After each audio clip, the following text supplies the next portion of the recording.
The broadcast is now starting. All attendees are in listen-only mode. Good afternoon, and thank you for joining us on our call today. My name is Christina Spearman from Transcat, and I'll be your moderator this afternoon. Our webinar topic is Tips for Calibrating Analog Pressure Gauges.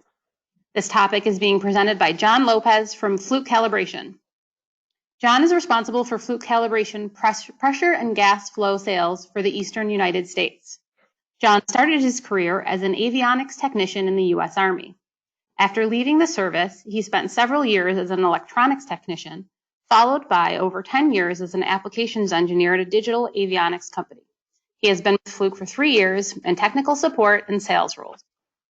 We expect today's presentation to last roughly 30 minutes, and then we'll answer any questions that you have been submitted.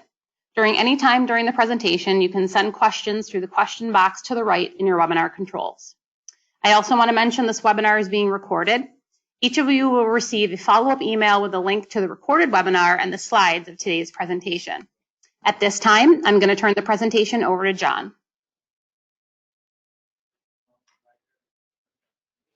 Hey everybody. So first of all, as you may have seen on the screen here, we're having a few technical difficulties regarding the slideshow. I don't know exactly what's going on here, but it's jumping in and out. So I apologize in advance for this. We were not able to troubleshoot this before the presentation. And in fact, I think I'm going to leave it in this presentation view here so you can get a little preview of what we have coming up. As was said, we're going to be talking about calibration of analog pressure gauges. So I'd like to start off here on some introductory thoughts.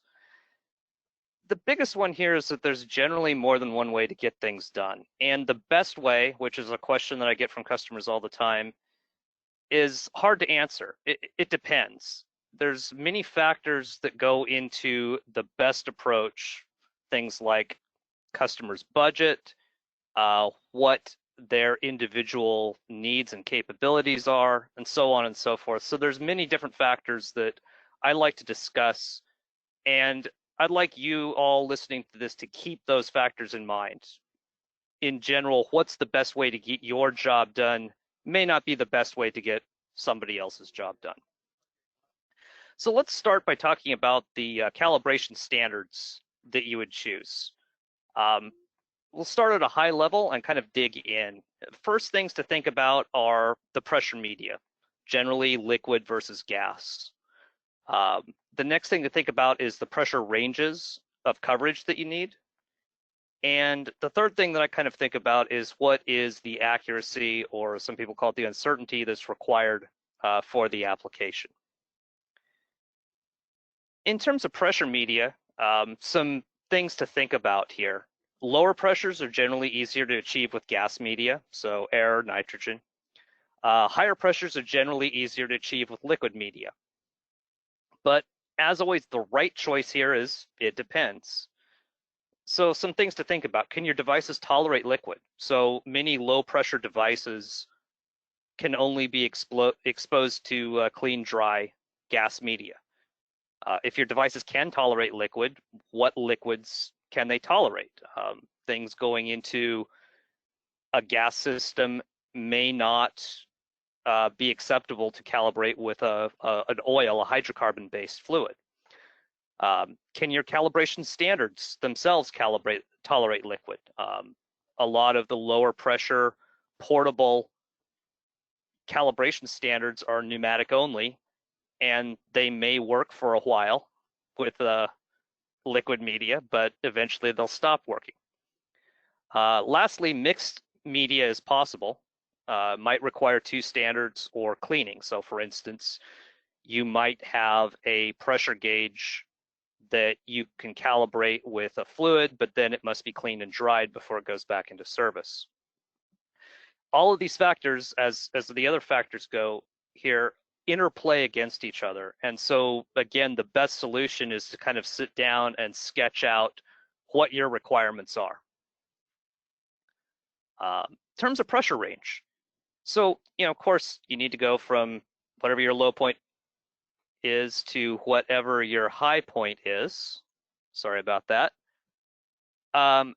But you may want to consider the accuracy of the individual standards that you have. So a key point is many people will say, hey, I've got this existing standard here. I just need to get 2 or 3 more of these because I have this new workload. But always consider that perhaps a fewer number of higher accuracy standards might give you that same coverage and end up being less expensive, not only in initial purchase costs, but also in recalibration cost of the standards, and more efficient. You have fewer standards, it's fewer things to keep track of, fewer items to have out for external calibration, so on and so forth. The next thing I'd like to touch on is accuracy versus resolution. So this is a request I get very frequently of, I need X digits of resolution, some number of digits of resolution. And often the implication is that resolution equals accuracy. And that is not always the case. In some cases, you do need a number of digits of resolution. You might have a quality assurance standard that requires it. You might be doing a stability test where even though you don't fully trust those last digits of resolution, you still want to see them to verify basically the short-term stability of your system. But accuracy is not the same as resolution. On a digital instrument especially, resolution is generally larger than accuracy so that you don't impact your accuracy, you don't truncate your accuracy just because of the number of decimal digits that are on the display. As an example of these, and this is a concept that honestly, when I first came to the calibration world, took me a while to get my head around of the difference between accuracy and resolution, because in many cases they are effectively the same thing, but it's just a case of them overlapping. A couple of examples to help that I came up with to help myself understand this is something that's low accuracy but high resolution. Here's a little picture of a toy LED display that I found. Imagine that this is a readout that a person is entering values in. Well, so we have 3 decimal digits of resolution here, but the fact that it's a person transcribing a value from who knows where, probably you'll end up with pretty poor accuracy because people make mistakes, they transpose digits, they misread things. So you have high resolution but low accuracy. On the other side of the equation, something with high accuracy and low resolution, you could imagine a calibrated balance and mass set with, let's just make up a number, 500-gram masses. In this case, you have very good accuracy. Let's assume that you trust the calibration, you trust the chain of traceability, but there's no way that you could measure 300 grams because you only have 500-gram masses. You have 0 and you have 500 grams and you have however many increments of 500 grams you want to get to, but you cannot get to any points in between there. So you have relatively low resolution but very high accuracy. You see this in the pressure world. If you have a deadweight tester, your deadweight tester is going to be limited in resolution to the lowest weight increment that you have, whatever that is. If that's a 50 psi weight, that's your resolution. But your accuracy of a deadweight tester in general is quite high. Let's talk about standards and gauge grades. So there's a lot of different gauge grades. You may have seen these as grade A, grade B, whatever. There are specific definitions of these that are available out there on the web. Even though the official guidance is a purchase standard, you can find summaries that are good enough to get the job done out there for free.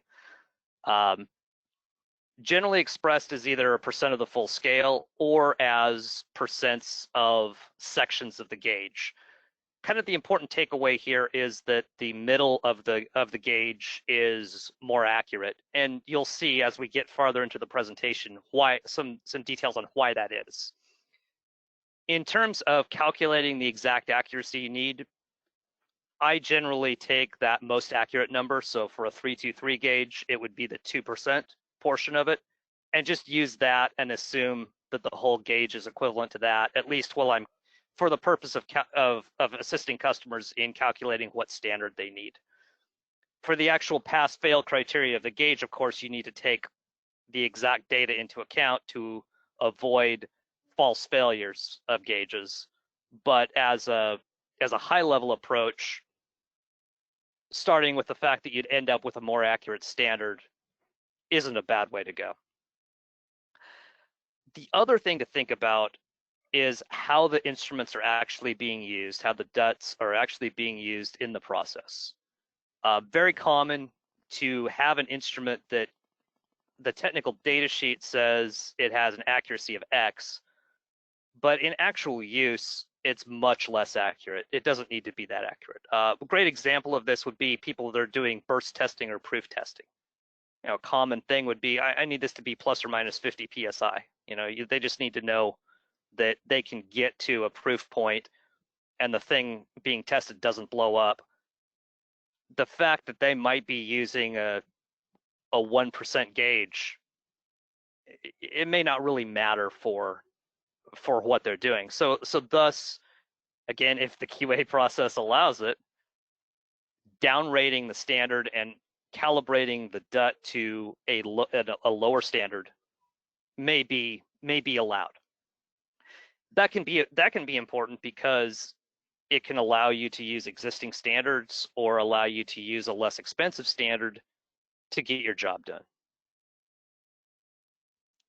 So the other thing to think about here is how different things are expressed. Most calibration standards are given as some percent of scale of the standard, and depending on how the accuracy of the DUT is expressed, it might be expressed in a different language. So for example here, if we have 100 PSI 323 gauge and a 0.05% of scale 300 PSI standard, at first glance, it's not easy to see how to compare those two. What I like to do is create a table. This can be in Microsoft Excel, or this could even just be on a piece of paper, and convert them to the same language, right? Convert them to pennies, if you will. So a 100 PSI 323 gauge is 2% of 100 PSI as the worst case, the most accurate portion of the gauge, the center portion. So it's plus or minus 2 PSI. A 300 PSI standard that's 0.05% of scale is plus or minus 0.015 PSI. So then if you compare those two numbers together, you can see that, yeah, this standard is more than capable of calibrating this device. Whereas if you just start off with the upper level descriptions together, it's not always clear. It's not always clear. You may think, well, this is 300 PSI. It can't calibrate this lower pressure item. Well, not true, but it may not be immediately obvious until you work out the math. So let's talk about how most of these analog gauges work. There are a few exceptions here, but this next section will cover the majority of what we see for analog gauges, and these are what you might call a Bourdon tube, or what is called a Bourdon tube, and you may have heard this term. I'm assuming there's people in this webinar with a variety of levels of experience, so I'm trying to give a broad overview here. These work. The best example to work on how these work is those little party blow toy things. In that when pressure is applied to this coiled tube, in this case it's paper or plastic, it attempts to unroll, and there's a spring action that tries to roll it back. Everybody's played with one of these things, and you know that you can get to a point where it's halfway in, halfway out, and you're at equilibrium. Well, that's the same way that a Bourdon tube gauge works. This is a simplified view of the inside of a Bourdon tube gauge. Pressure input, pressure fitting would be at the bottom of the gauge. Inside the gauge is a coiled hollow tube that's sealed at the end. And this tube is connected. Here it's shown very simple with just like a little pointer soldered onto the end of it. This is connected somehow to an indication scale. As pressure increases, the tube attempts to unroll, and straighten out.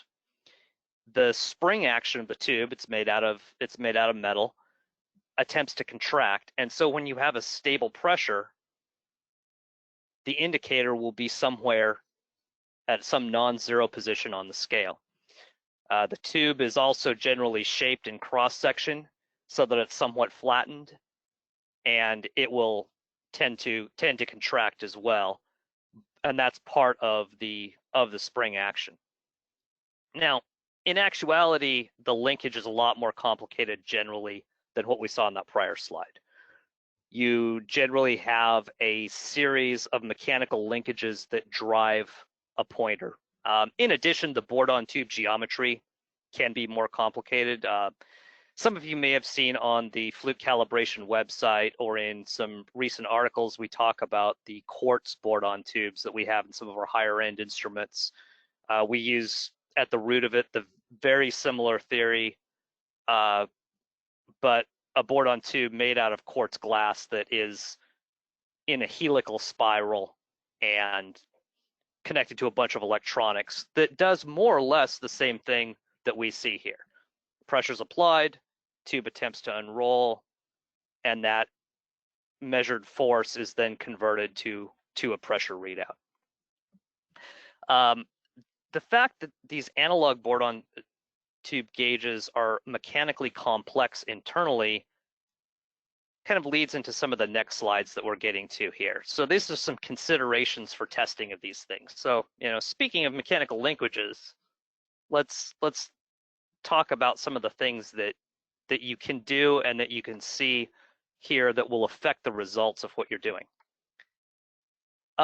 First thing to think about here, because we have this complex mechanical linkage, is exercise routines. So, again, apologize for the slideshow skipping around on its own.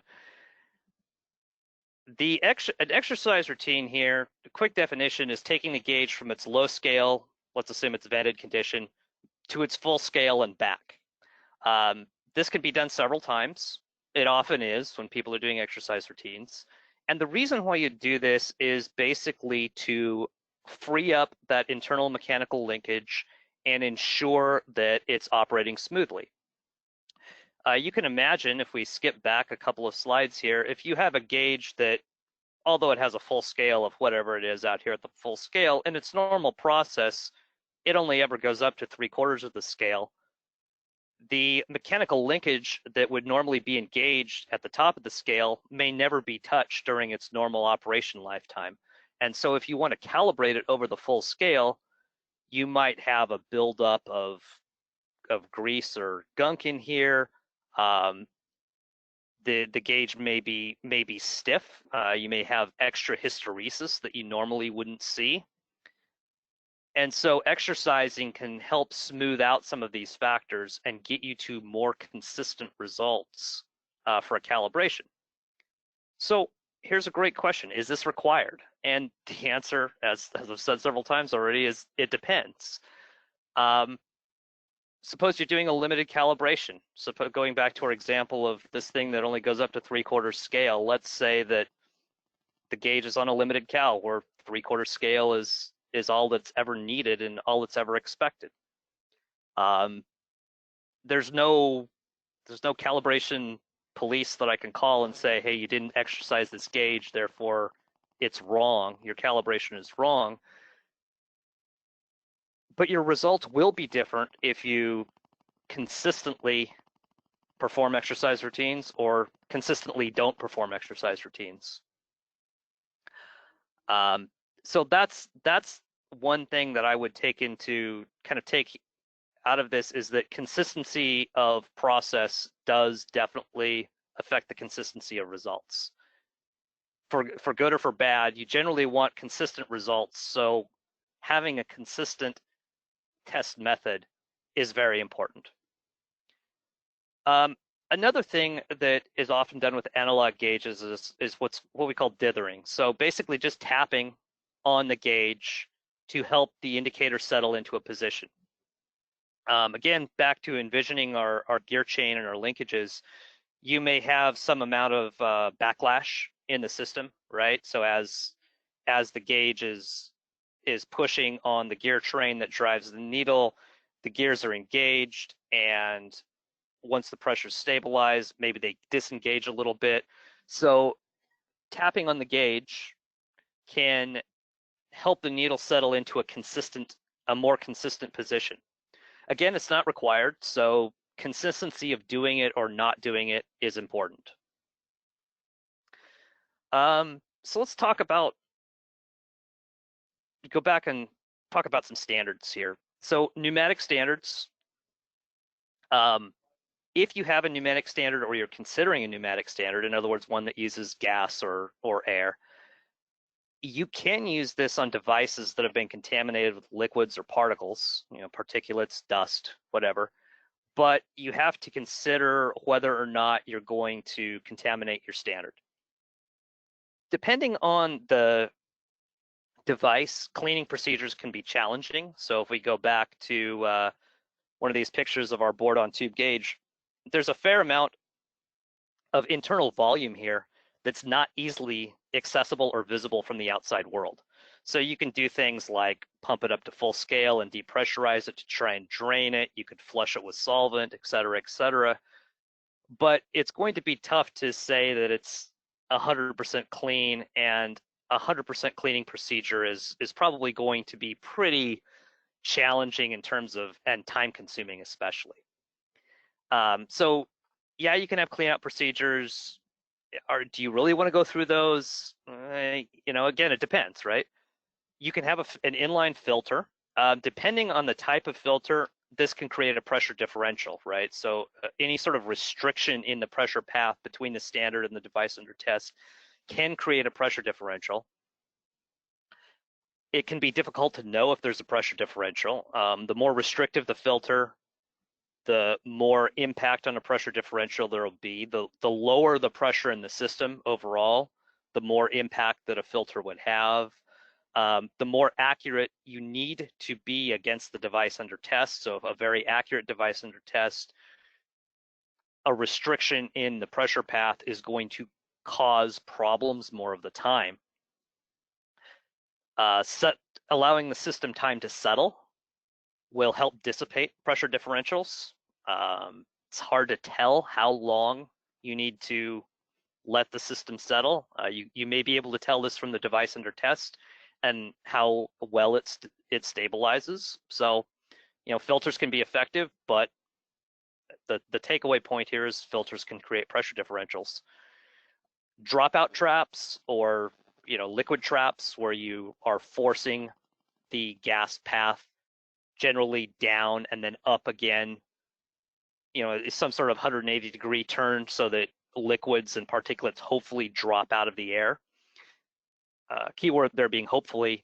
They may not be 100% effective. Anything that is suspended in air, so really fine particulates, talcum powder type particulates or aerosolized oils, probably won't get caught in a dropout trap unless they happen to stick to the sides / condense out. So can consider that in terms of dropout type traps. But the bottom line is you don't want to contaminate your pneumatic standard. You don't want to damage your standard. So it's a consideration. Every application is different, but it's something to think about if you're considering using a pneumatic standard on a contaminated device. So other things to think about here, cardinal points.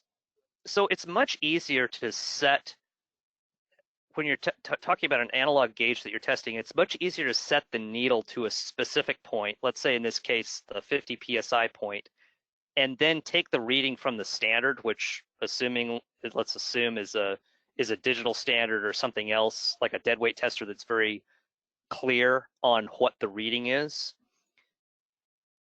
versus trying to set the standard to 50 PSI. And let's say that on this gauge here, we're somewhere between the 50 and the first little mark there, which the little mark being 55 PSI. Because then you have to decide, you have to make a judgment about what that pressure is. So is it 52? Is it 53? Do you round up to the next whole division? Do you round down to the next whole division? Does everybody that's going to calibrate this gauge use the same procedure? Do they use that procedure consistently? You know, there's a lot of opportunity for human error to creep in there. Just hitting a cardinal point on the gauge and then reading off the standard avoids that whole problem of human interpolation when the indicator is between marks. A problem that you can have on higher end gauges is parallax, or what I would call the off to one side problem. So if you're not looking at the needle straight on, it will appear to be on a mark that's actually on one side or the other of where it is. Generally, this isn't a problem on lower end gauges. It can be on higher end gauges, and they even include some features to help you get around that. You may have seen a gauge that has a narrowing or a flattening of the pointer at the end of it. Like a high-end test gauge will have a flat end to the needle versus the sort of a pointed needle that we see here. They also may have a mirrored back, and the intent there of the mirrored back is that you can see if you're off to one side because you can see not only the needle but the mirror image of the needle, whereas when you're right over the needle, the image is covered up by the needle itself. Again, this is something to be aware of that exists, and because if different people are getting different results, maybe people's eyes are calibrated differently. It's kind of funny, but it does happen. Other things to think about here are vacuum gauges. So this is a little bit of a special case. One thing to keep in mind is that most portable pneumatic standards that include a little pump of their own, whether that pump is electric or a manual pump, can only generate around -12, -13 psi, or 24 to 28 inches of mercury if those are the units you use. Just because it's a little pump, it's not that beefy. A vacuum pump, an external vacuum pump that plugs into the wall, can be used to reach full vacuum if that's required. It often is not required. Often hitting -12, -13 psi or so is good enough for a low point. One thing that I've run into several times with folks that are looking to use an external vacuum pump is how it's actually used. What they would like to do is run it and then turn it off and then take a reading. The problem there is that if you run a vacuum, seal it off, the vacuum pump will start to bleed backwards, and on most vacuum pumps being oil-based, you could bleed oil, or even worse, aerosolized vapor oil, back into the system. Generally, what you would want to do is run the vacuum pump full out and then have a metering valve in line so that you can adjust the vacuum so that the vacuum pump is not pulling a hard vacuum, but rather you're dialing it in with a metering valve. It's a little bit more expensive. It's a little bit more of a pain to set up, but it is a better method, especially if you need to take multiple points along a scale. An alternate method, and one that I didn't put into the slideshow here, is to just simply have a shutoff valve. So you run the vacuum pump, pull the system down, hit a shutoff valve. Now the system is sealed away from the vacuum pump. Now you can turn the pump off and vent it if you don't want to run the pump.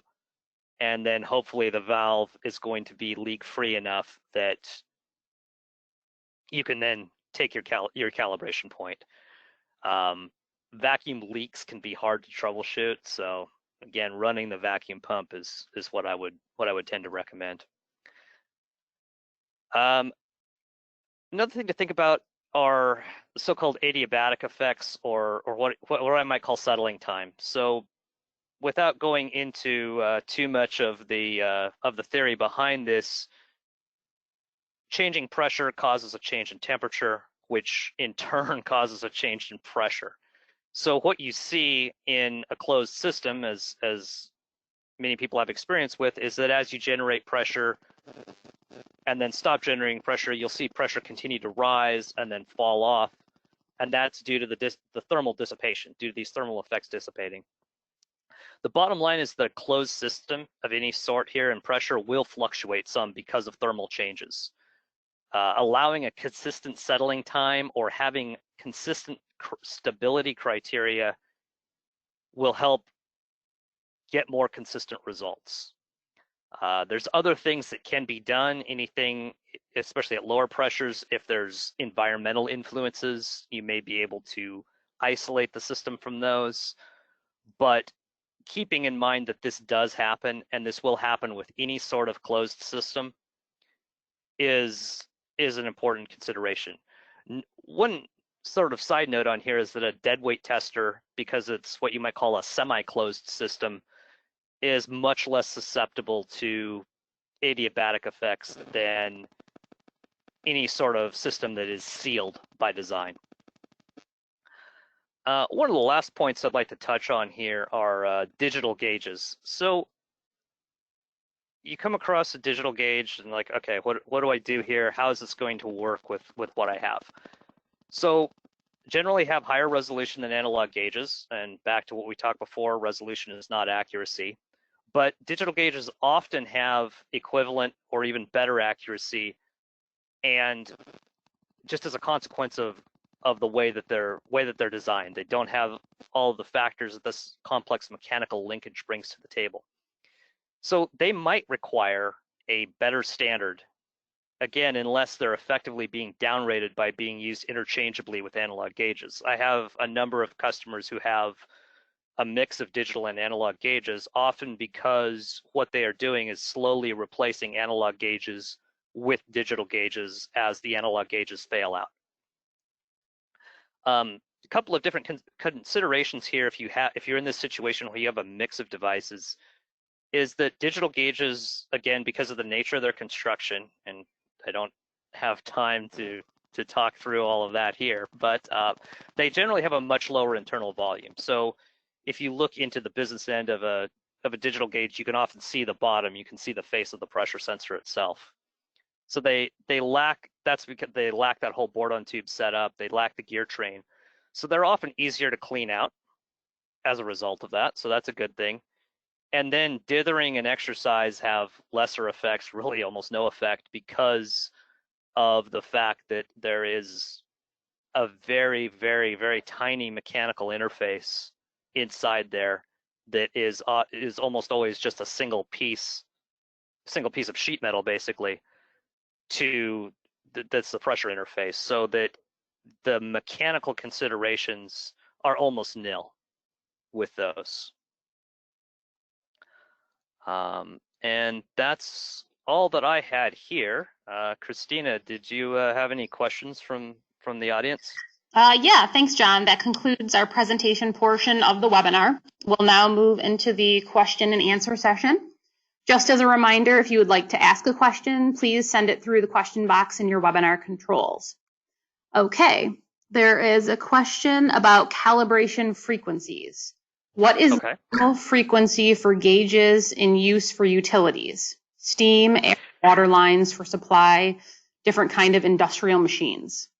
Got it. Yeah, so the answer there is it varies all over the place. Many people, I wouldn't say most, that's a bad choice. Many people are not doing any sort of calibration, or they're just doing some sort of ad hoc calibration, like, oh, I think this gauge is bad, we need to pull it and test it. Other people are on a more rigorous cycle. For the Fluke calibration standards, we generally have a 1-year specification, and most of our customers who are calibrating their standards keep them on a 1-year cycle.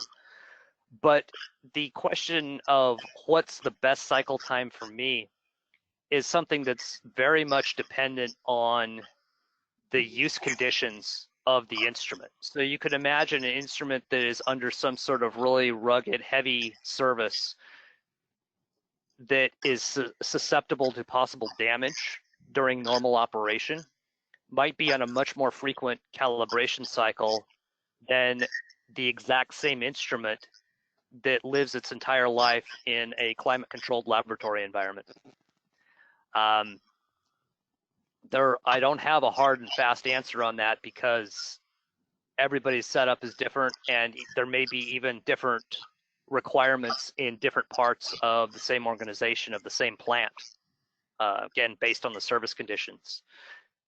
What people at the higher end do, and almost nobody does this, so please don't think that anybody has to do this, is maintain a history of each of the instruments and their calibration results. And what you're looking for in doing this is the drift rate of the instrument. So if you have an instrument that is proven by data to be stable, then you can extend the calibration cycle. If, on the other hand, you have an instrument that is proven to be unstable by the calibration cycle, then, or by the history rather, then that's an indication that you need to draw in the calibration cycle. So if you have the capability to do it, collecting data and maintaining a drift history on the instruments is a good thing to do, because it can give you a predictive maintenance effect and avoid future out of tolerance conditions. Okay, let's move on to the next question. Do I need a standard that puts out more pressure than my gauges? Is it more accurate? Yeah, generally not. So the answer there is generally not. The kind of going back to the idea of like a 323 gauge, right, where the most accurate portion of the gauge is in the center of its operation. This is also true to a lesser extent with higher end gauges, is that as you stretch to the end of the Bourdon tube, and the end of the gear train and so on and so forth, you may be pushing the intrinsic mechanical limits of the gauge, and you might end up with less accuracy out there. In general, most of the calibration standards nowadays use a digital interface, a digital sensor, and so having this over-range capability to take care of mechanical tolerance issues generally is not a concern. You might want over-range capability in order to have some ability for future growth. So for instance, if your standard is going to be accurate enough where you can get the next pressure range up, you may want to consider that. But as far as pure accuracy goes, it's generally not required. Okay, next question. Is there a standard for doing gauge exercise? There's not. Many people do it 3 times. That's kind of a nice, comfortable sounding number. It's also sort of a balance between knowing that you've done it more than once and not spending all day cycling pressure on the gauge. So if I were sitting down and writing a standard for gauge exercise, I would probably pick 3 cycles, because that's what a lot of people do. But quite honestly, I have not sat down and done a study on a number of analog gauges from a number of manufacturers to see where your what you might call your drop-off point is, where you start getting a lower return on investment from exercising multiple cycles. So yes, if pressed for a number, I would say 3 times, but it's not a spec or a standard. What considerations would you use in determining when to make the shift from comparative pressure testing to an automatic pressure calibrator like the 2271A? That would be based on your workload primarily. So with a relatively low workload, something like a pressure comparator, you would have a lot of labor time involved in it. So if your workload is low, then you probably won't be able to justify an automated system. As your workload grows, then the amount of labor time that you have available is spread across multiple devices. It's harder to get your job done. It's also often easier to justify to what you might call your bean counters, your accounting folks, the purchase of hardware versus hiring additional employees, because a hardware purchase is a one-time fixed expense, whereas if they hire somebody, they have costs that go on forever and ever, and the accounting people hate those kind of costs. So it might be easier to justify, as your workload increases, buying a more automated solution because you can justify it in the labor savings involved. But to answer the question specifically, it's primarily dependent on your workload. There are some other factors that would regarding accuracy and that sorts of thing. Those sorts of things, if your workload changes significantly, either an increase in volume or in a different in types of devices, that would be a good time to reconsider the current standards that you have to see if a different kind of standard would better meet your needs now that your workload has changed. Okay, next question. Are TUR and TAR still valid concepts to ensure measurement capacity? They are. Most people, especially when we're talking about analog gauges here, are simply comparing the specifications of the device under test to the specification of the calibration standard. As we get into higher end devices, which we're kind of touching on with some of the digital gauge concepts, because again, digital gauges covers this very, very wide range of accuracies. Some of those concepts need a closer look, but for analog gauges, the simple comparison of the specification of the device under test to the standard is acceptable. Okay, what kind of vacuum pump do you need to reach full vacuum? These are typically like a little 3 gallon per minute, half horsepower type electric pump. We offer this pump. We make some modifications to it with when we resell them. But this is the sort of pump that is used in the automotive industry to vacuum out air conditioning systems. So look at those sort of pumps. One thing that we do when we modify our pump is we add a vent solenoid. So the presentation's going crazy again. In the slide on the vacuum pump, I talked about the vacuum pump aspirating oil back into the system. We add a solenoid in a T configuration on the vacuum pump, where if vacuum pump power is lost or the pump gets shut off, the pump vents to atmosphere automatically to protect the standard against vacuum pump oil. That's a good modification to make. It's nothing that we've patented. It's nothing that's secret. We even have an article on our support website that pretty much spells out how this is done. So from the sales guy perspective, please buy the vacuum pump from me. I'd love to sell it to you. From the technical perspective, the vacuum pumps that are designed for vehicle air conditioning systems are the level of vacuum pump that you typically require. All right, that concludes our time for today. If you have any further questions or would like to find more about Transcat's product and service offerings, please contact us at 800-828-1470 or on the web at transcat.com. Thanks for joining us today. We hope you got something out of today's presentation and that you continue to join us for future Transcat e-learning webinars. Thank you, John. Everybody have a great day. Thank you.